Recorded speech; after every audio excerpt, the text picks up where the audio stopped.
नमस्कार, बहुत स्वागत है आपका। न्यूज नेशन देख रहे हैं आप। मैं हूं आपके साथ ज्योति तनेजा भसीन। अभी तक कोरोना की दूसरी खतरनाक लहर का सामना कर रहे देश में इन दिनों तीसरी लहर की चर्चा जोरों पर है।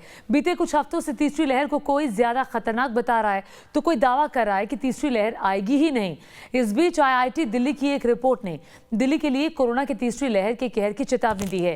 ऐसे में कोरोना की थर्ड वेव से निपटने के लिए दिल्ली में कैसी है तैयारी, इसकी पड़ताल करती हमारी यह खास रिपोर्ट देखिए।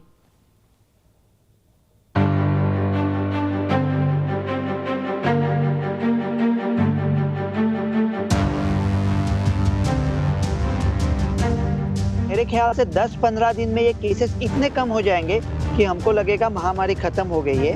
1 जुलाई तक शायद जा भी सकती है।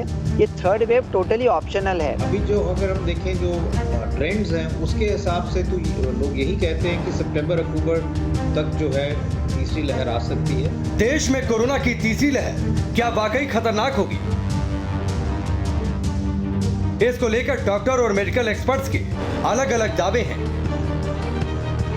लेकिन इस बीच IIT दिल्ली की एक रिपोर्ट में चेतावनी दी गई है कि राजधानी दिल्ली में कोरोना की तीसरी लहर और ज्यादा खतरनाक हो सकती है।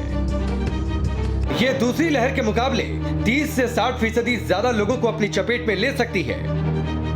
ये रिपोर्ट उस वक्त आई है जब दिल्ली अनलॉक की ओर बढ़ रही है और दिल्ली में इन्फेक्शन रेट 1.25% हो गया है। लेकिन इस राहत के बीच तीसरी लहर को लेकर IIT दिल्ली ने जो रिपोर्ट दी है उससे दिल्ली सरकार की टेंशन बढ़ गई है। IIT दिल्ली की रिपोर्ट के मुताबिक कोरोना की थर्ड वेव के दौरान दिल्ली में हालात इतने बिगड़ सकते हैं कि रोज 45,000 मामले सामने आ जाए। ऐसे में रोजाना करीब 9,000 लोगों को अस्पताल में भर्ती करने की जरूरत पड़ेगी और दिल्ली को प्रतिदिन 944 मीट्रिक टन ऑक्सीजन की जरूरत पड़ सकती है। IIT Delhi review and recommendation for management of oxygen during Covid crisis for GNCTD नाम की रिपोर्ट में 3 स्थितियों का जिक्र किया गया है। पहली स्थिति में रोज 28,395 नए केस आ सकते हैं। दूसरी स्थिति में 7,383, तीसरी स्थिति में 45,433 न्यू केस डेली रिपोर्ट हो सकते हैं।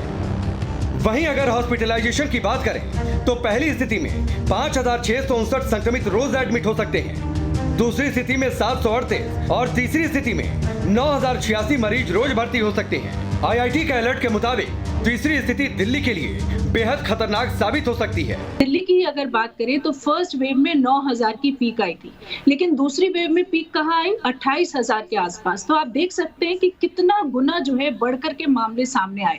आप अगर देखिए तो अरविंद केजरीवाल का एक बयान भी आया था, जो चीफ मिनिस्टर है दिल्ली के। उन्होंने अभी पिछले कुछ दिनों में बोला कि अब हम 28,000 मरीज अगर एक दिन में आते हैं तो उसके लिए हम तैयार हैं। लेकिन बात यहाँ ये है कि हमें वायरस के साथ साथ नहीं चलना, उसके पीछे भी नहीं चलना, हमें वायरस से आगे चलना है। दिल्ली परिवहन विभाग की एक रिपोर्ट के मुताबिक कोरोना की दूसरी लहर के दौरान करीब 8 लाख लोग दिल्ली छोड़कर चले गए। अब जबकि दिल्ली में कोरोना कमजोर हो रहा है, तब उनमें से ज्यादातर के जहन में यही सवाल है कि अभी दिल्ली लौटना सेफ रहेगा या नहीं। लेकिन इसी बीच IIT दिल्ली की इस रिपोर्ट के बाद एक बार फिर तीसरी लहर को लेकर मेडिकल कम्युनिटी में बहस तेज हो चुकी है कि क्या वाकई तीसरी लहर दिल्ली के लिए खतरनाक साबित होगी। ये कहना बड़ा मुश्किल है, क्योंकि ये जो थर्ड वेव आएगा तो क्या ये वायरस म्यूटेट होने के बाद और हल्का हो जाएगा या तेज हो जाएगा, ये कोई नहीं कह सकता। Nobody can say, nobody can predict.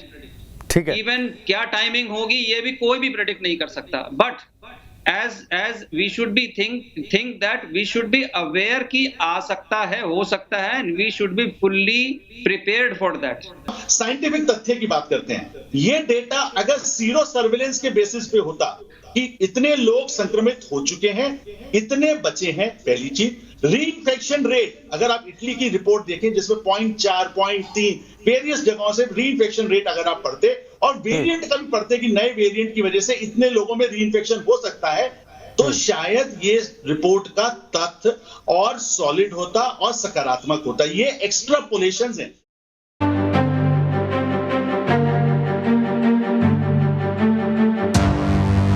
सवाल यह भी उठता है कि कोरोना की तीसरी लहर की चर्चा ने जोर क्यों पकड़ा।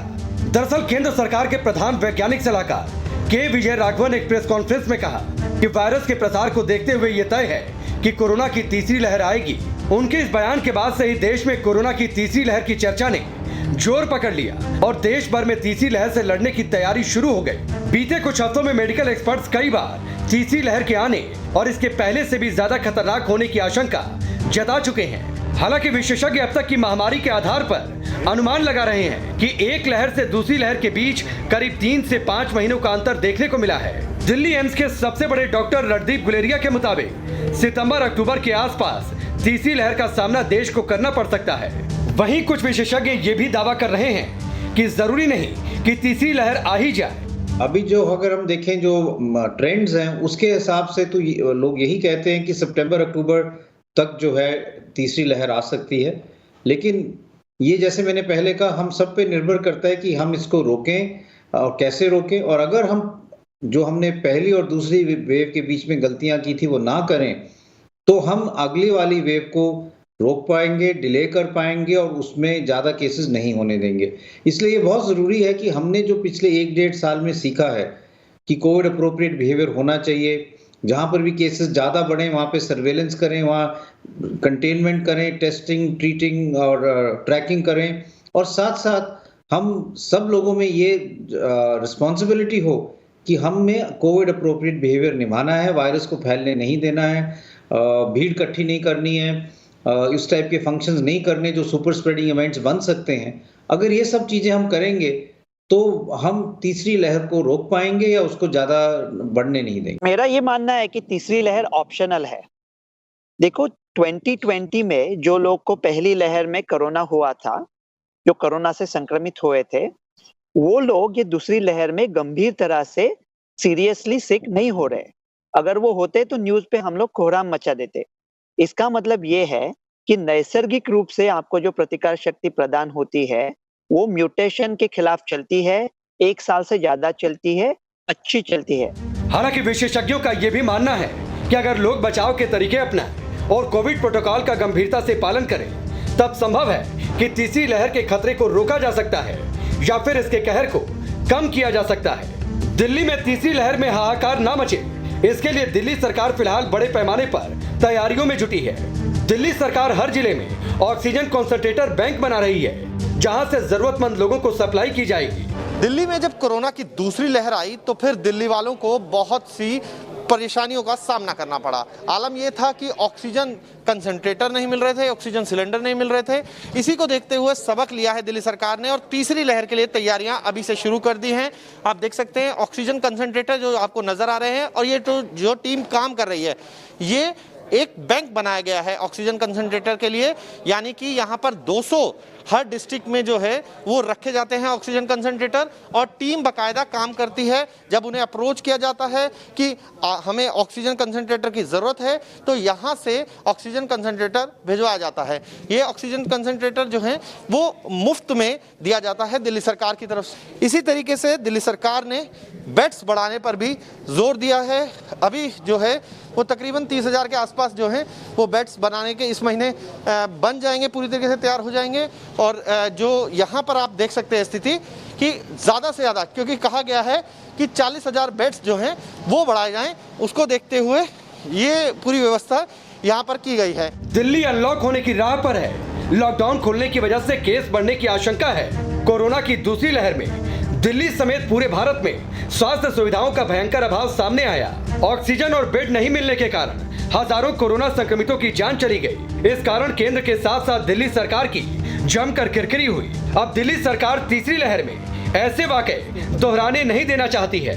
तीसरी लहर के दौरान ऑक्सीजन की कमी से राजधानी में किसी मरीज की मौत ना हो, इसके लिए IIT दिल्ली ने केजरीवाल सरकार के कहने पर एक ब्लूप्रिंट तैयार कर लिया है। दिल्ली में ऑक्सीजन इंफ्रास्ट्रक्चर में सुधार की जरूरत बताई गई है। जैसे 1000 सिलेंडर से बढ़ाकर 2000 सिलेंडर प्रतिदिन कर दिए जाएं। 20 से 100 टन की क्षमता वाले 20 से 25 क्रायोजेनिक ऑक्सीजन टैंकर खरीदे जाएं।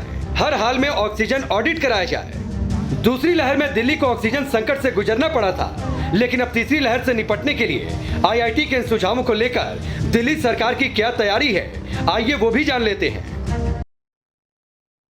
अगर तीसरी लहर आती है तो ऑक्सीजन संबंधित कोई समस्या ना आए,